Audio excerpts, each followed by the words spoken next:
Are women not built to handle masculine problems? Hey, Jason here.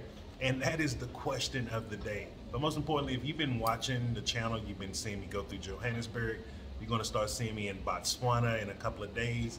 And most importantly, I'll be talking about success, what it is and how to get it in the 3 areas of life that I focus on after I'm starting to rebuild my life after losing my wife unexpectedly last year. And so that is happiness, health, and wealth. And today I want to talk about, are women not built to handle masculine problems?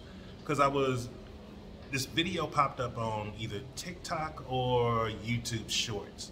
And you see a lot of this all over the place. You see it on Facebook, YouTube Shorts, Instagram, TikTok, probably even LinkedIn too. I just don't check on there. And there's all of this thing of masculine energy, feminine energy, men telling women they need to be more submissive, women telling men they need to listen, let them be free. And the problem here is no one is talking about the relationship. And this is what I mean, like everyone is equating gender to energy. Masculine and feminine energy is not the same as gender. Meaning it has nothing to do with each other. It's just something that throughout the generations, we just assigned that energy to the different sexes. And this is one of the issues with a lot of people that I'm seeing on social media, where they're trying to give their opinions one way or another, because no one is talking about it from a perspective of a relationship that they have built successfully and made work. Everybody's talking about it from the perspective of what they want, what they expect out of the other person, and not about what it really looks like. And so one of the things in the video, the guy said, you know, you don't want a guy coming up to you crying and all of this. And it really dawned on me, because it was like, what does crying have to do with feminine energy or masculine energy? And I was, so I started taking notes and I wrote this down. I was like, people equate physical reactions, i.e. crying, things like that, to emotional energy. And it's not the same thing.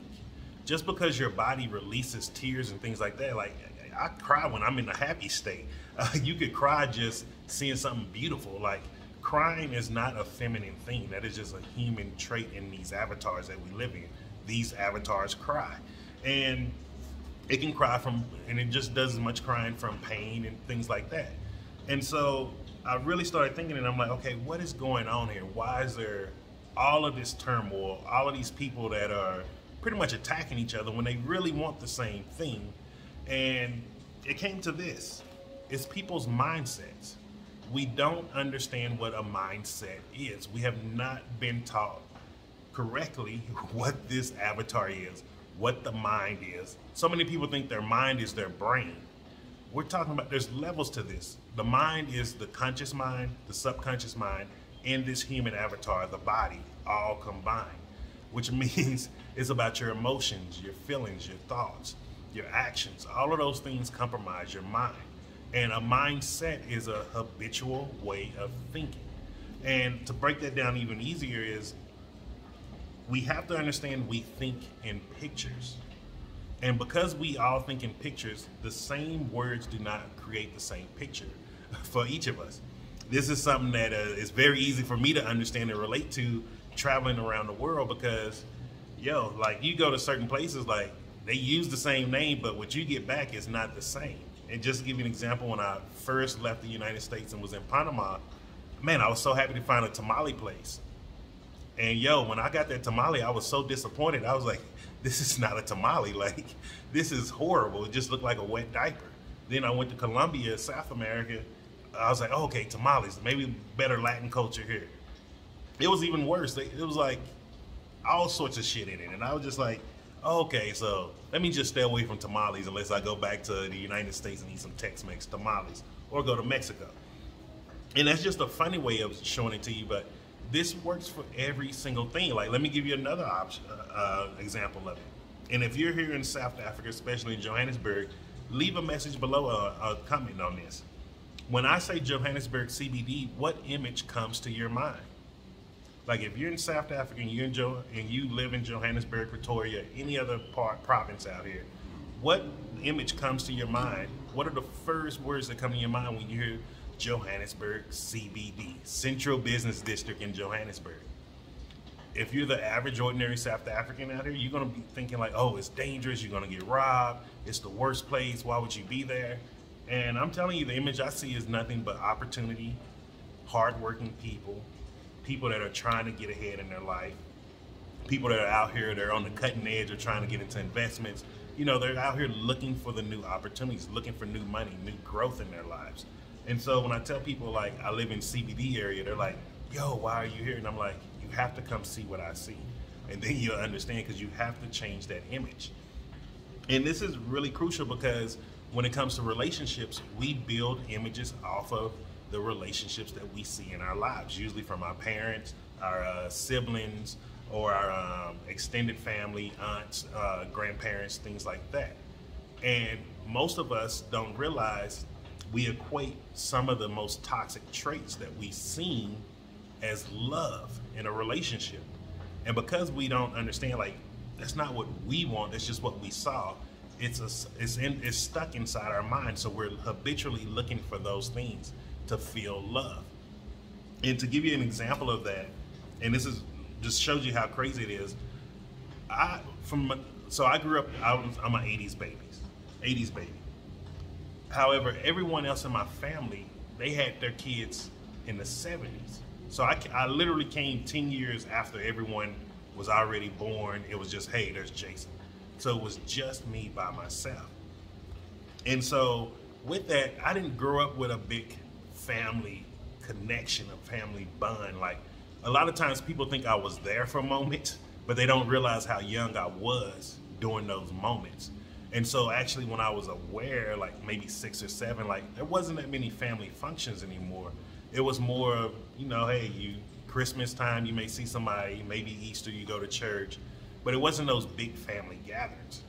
So because of that, that was my image of growing up, is not really seeing family together at a lot of time, and especially just for no reason. Then when I married Cece, her family comes from an island culture of Trinidad and Tobago. So they're always together, always spending time. And it was a culture shock for me. And I remember one day when we finally talked about it, I was like, yo, man, it's like sometimes it's uncomfortable being around your family. And this was in the beginning of dating. And I was like, you know, I'm just not used to that. Like, I'm not used to being around so many people. Like, I'm used to being by myself. Like, even if it's a family function, like it may be 5 to 10 people around at the most. And I'm usually out chilling by myself. And she was like, yo, I was thinking the same thing about you. Like, going to your family function is weird, man. Nobody's there. There's no games. There's none of this. And it just dawned on us. We was like, yo, we grew up in 2 different types of families. We saw different type of family structures. And because of that, it made us start realizing, what do we want for our relationship?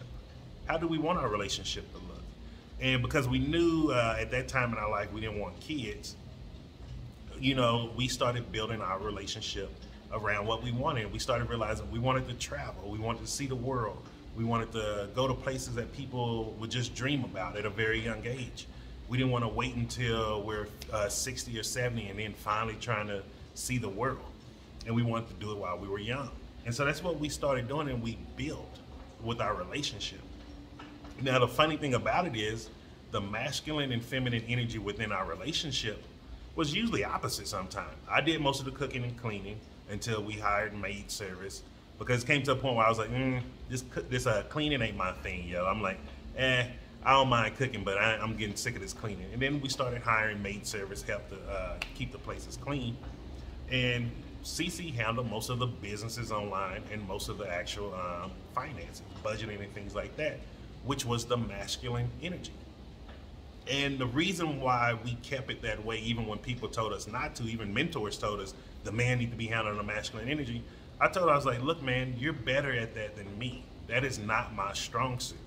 Because you're so good at it, it gives me the creativity to do other things that are my strong suit. And it's not just cooking, by the way. Like, it helped me be more creative in the things that I wanted to do. I started being more creative in my analytical process of, hey, when I started researching cannabis, understanding it on the body, understanding the body, researching it from different doctors, understanding, you know, at a chemical level how things work, like understanding how microdose and all of those things affect the brain.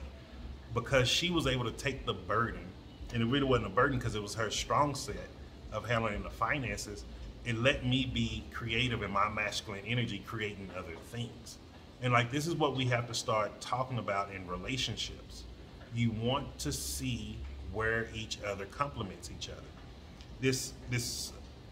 So there's a over toxicity of two things right now that I'm seeing a lot of on the internet. One, there's an over toxicity of this whole, everybody want to be, oh, I'm an alpha male, I'm an alpha male. And most of the people who screaming, oh, I'm an alpha male, I've got my chest out, I'll beat up anybody, they're not alpha males. Most alpha males are very quiet people. They're very reserved. They don't want to be seen unless they need to be seen. And they sure as hell not sitting here boasting, trying to say, I can beat up everybody in the world. Those are people that just trying to, there's an image they think that what that looks like, and it's not the truth. I've been around true alpha males. I've seen alpha males, been around them, and I'm telling you, none of the people that I've seen personally, including myself, we do not do those type of things. We're very reserved, very analytical, and very, very, very introverted. Like, even with me, people sometimes don't get it. Like, once I'm in a group setting, usually more than 2 to 3 people, I go straight into my introvert mode, and I might be playing chess on my phone or something, because I'm not trying to be seen. Hey, let me just listen and let me just be around. And so that's one of the problems. And the second problem is this ultra toxic femininity. Like, every male is bad, everything is bad. Like, oh, I don't need a man, I don't need this. We all need each other. We can say and act like we as big and bad as we want. The truth is, we need each other. I don't care if you're a man or a woman. There's a man or woman in this world that's providing a service that you may not know about. So you need them. And we need to get off of this, like this kind of political divide when it comes to human beings. Like, we're having a human experience. We're all supposed to just be here to love each other and figure it out and create the lives that we want. And we don't need to be in this misunderstanding is the best word I can use right now. Misunderstanding of what masculine and feminine energy really is. We have to stop looking at the physical side of life and start moving towards the political side. Not the political side. Start moving towards the spiritual side of life. And as we start looking at things from a spiritual perspective, we start seeing it from an energetic perspective. And when you start seeing that, you start understanding it's about vibration. It's about harmony and resonance. And you have to figure out how to ebb and flow the masculine and feminine energy in your specific relationship. Just because what worked for me and Cece don't mean it will work for your relationship. It may be your wife wants to be a cooker and cleaner and you be the breadwinner. That's okay. It may she be the breadwinner and you're cooking and cleaning. That's okay.